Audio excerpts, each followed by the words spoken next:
ne fasse pas une motion de censure.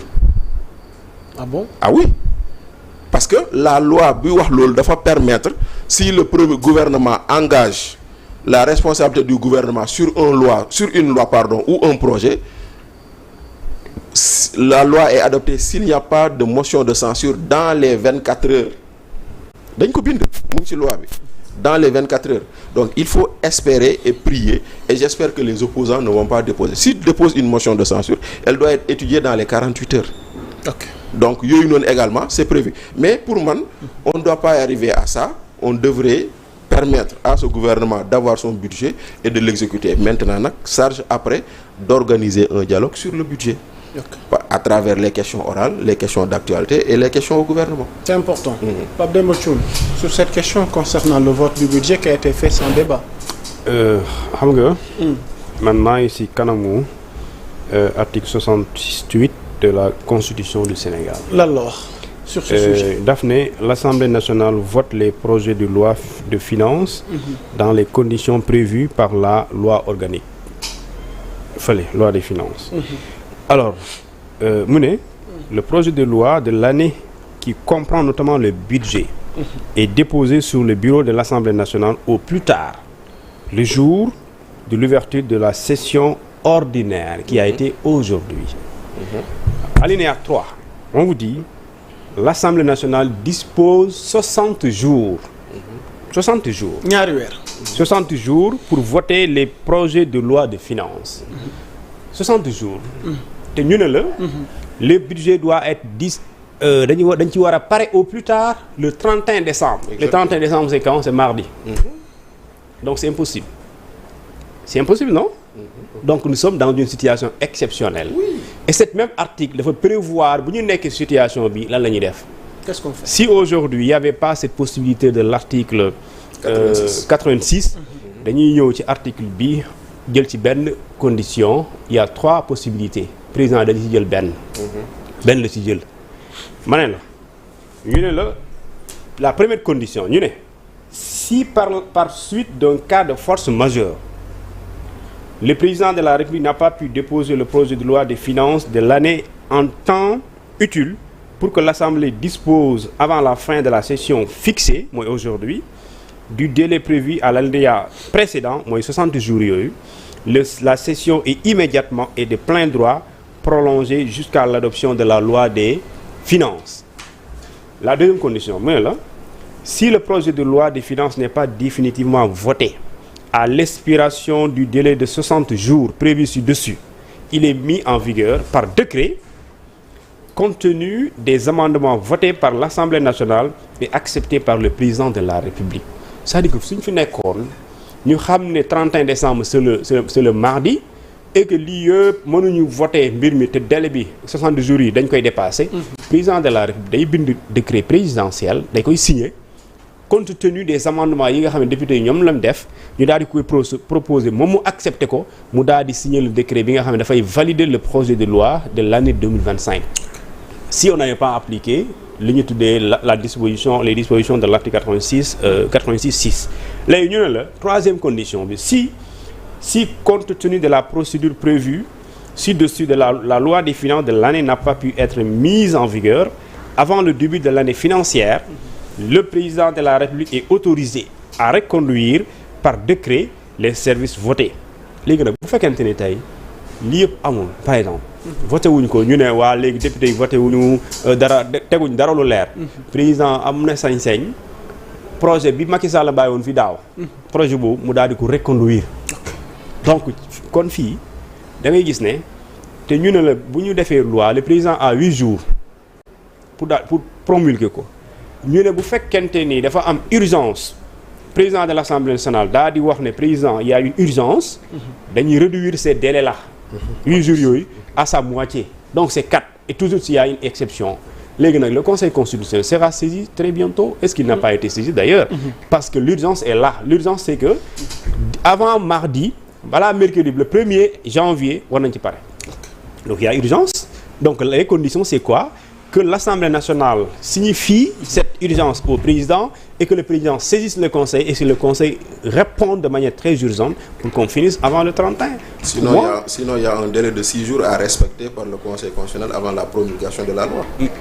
Conseil qui doit se prononcer même s'il y a urgence. Non, je veux dire, s'il n'y a pas urgence, une loi pour qu'elle puisse être promulguée, il y a un délai de 6 jours à respecter. Oui, sauf qu'ici il y a urgence. Mais l'autre donc compte tenu des urgences, on est d'accord. Mais nañ xam ni procédure bi lii la wax. Moo tax ma ne aujourd'hui, si par exemple les opposants mettaient une motion de censure, ça ralentit, ça arrête. En plus, moi j'ai un problème avec le ministre Elma Pamal-Ndour qui parle de l'augmentation du budget plutôt de la présidence. Mais ici, en tout cas, moi j'ai ici ce document qui a été distribué à tous les députés du Sénégal. Et dans ce document, page 10, monsieur le ministre, il est écrit: le président de la République est arrêté, la présidence de la République est arrêtée à 78 milliards 609 millions 617 404 contre 80 milliards 129 millions 718 millions 244 en 2014, en 2024. Donc ici, il y a au moins une baisse de 2 milliards de francs CFA. Comment on peut parler d'augmentation? Non, il a parlé du fonctionnement. Il a dit que le fonctionnement à la présidence a augmenté de 2 milliards. Mais s'il y a de nouveaux Sénégalais qui ont été relogés là-bas. Ouais, il pose des questions. Il dit. Il veut savoir qu'est-ce qui le fonctionnement a augmenté. Est-ce qu'il n'a pas fait un amalgame? Parce que en ce que je sais, c'est le budget de l'Assemblée nationale qui a augmenté. Non. Il a parlé du budget de fonctionnement. Il a parlé de fonctionnement de la présidence. Donc il dit le fonctionnement a augmenté. Légui. Est-ce que parce qu'il y a plus de ministres conseillers et de chargés de mission que le FI Amon, ou alors est-ce que dañoo yok salaire wala leneen? Il a posé des questions. Maintenant, ça aurait été bien si le débat avait eu lieu à l'Assemblée d'avoir un ministre qui réponde là-dessus. Mais c'est un débat différé. Mais moom waxul ni présidence budget dafa yok. Budget de fonctionnement moo yok. Pour être précis, voilà. L'augmentation du budget de fonctionnement de 4 000 milliards de 348,1 4 milliards. Non. 4 milliards, dis-moi, 4 000 milliards, je suis dans les papiers. Donc, 4 milliards 348,1 milliards. Donc, 4 milliards 348, retenons ça. Contre 3 milliards 690. C'est le budget de fonctionnement qui a augmenté. Ça, c'est le fonctionnement. Exactement. Et l'investissement est à 1 milliard et quelques. D'augmentation. 1 milliard 700 quelque chose comme d'augmentation. Ça. Non. Pas d'augmentation.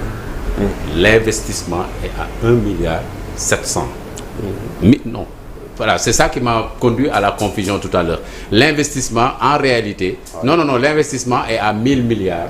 Sur les 5000 milliards de budget ou 6000 milliards de budget. Voilà. C'est ça la vérité. Mais revenons au fonctionnement. Le fonctionnement, donc, c'est 4 milliards 348 contre 3 milliards 697 en 2024. Donc, il y a une augmentation. Voilà. Qui n'a pas été expliquée. Oui, mais qui pourrait se justifier par le fait qu'il y a... Maintenant, c'est des questions que lui, il a posées à la présidence. À quel niveau on a augmenté, à quel niveau on a opéré des baisses. Voilà. C'est ça. Intervenir sur ce sujet. Voilà. Non, je termine, tu reviens. Par rapport aussi à le YouTube Day, par exemple, si 72 bini, parti, madame, si les députés déposaient une motion de censure, supposons. Mais député Diamonoji, on est dans le timing, dans le délai. Le délai imparti est déjà dépassé? Non, pas du tout. C'est 24 heures? Non. La loi dit après l'adoption. Mais on est dans les 24 heures. Tel est adopté. Ils ont jusqu'à demain pour déposer une motion. Demain à 8 heures? Oui. À 9 heures, ou 10 heures? Peu importe, mais ils ont jusqu'à demain pour le faire. Le temps de l'adoption. Voilà. C'est-à-dire que 24 heures après l'adoption. Mais ce serait du dilatoire. Mais oui, on est d'accord. Mais c'est pourquoi je dis... Ce serait du dilatoire. Absolument. Je dois être là en 2025, le premier janvier. Yaa ngi doon wax sànq naan lu ñuy def est-ce que c'est légal ou pas. Oui. Maintenant, on ne peut pas interdire à un pouvoir d'user des arguments de droit. De ce point de vue, voilà. Mais j'ai dit que ce serait du dilatoire. Mais oui, mais maintenant, quand c'est-à-dire qu'aujourd'hui, vous pourriez dire que c'est du dilatoire. Mais nangul leen ni c'est une voie légale de s'opposer à ce budget. Maintenant, est-ce qu'ils vont le faire? Est-ce qu'ils vont pas le faire? L'autre, c'est un tchègue le gouille. Parce que moi, je souhaite qu'aujourd'hui, qu'on dépasse cette étape. qu'on avance quoi. Mais xamal ni ñoom ils ont jusqu'à demain pour le faire. C'est ce que dit la loi. D'accord. Bon, je confirme ce qu'il a dit parce que l'article 86 alinéa 6 est très précis de la Constitution. Dit que le Premier ministre peut engager la responsabilité du gouvernement devant l'Assemblée nationale pour faire adopter une loi des finances, sauf s'il y a une motion de censure dans les 24 heures. Exactement. Donc c'est ça qui est écrit dans les 24 expressément. heures après. D'ici à demain. Donc, voilà, non, ils ont la possibilité de le faire.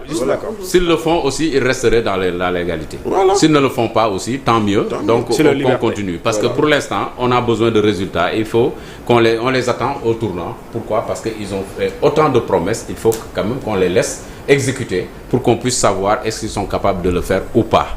Parce que le fait de réduire le déficit budgétaire de 2000 milliards à 1000 milliards, je crois que c'est un exercice extraordinaire.